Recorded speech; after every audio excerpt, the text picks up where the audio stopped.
Edo nire euskara ez da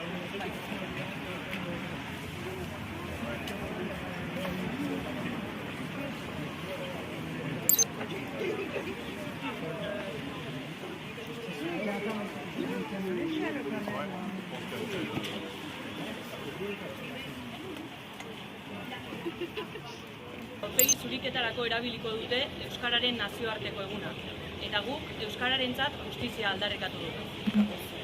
Hain zuzen, Euskaldunon hizkuntza eskubideak etengabe zapaltzen dizkigute.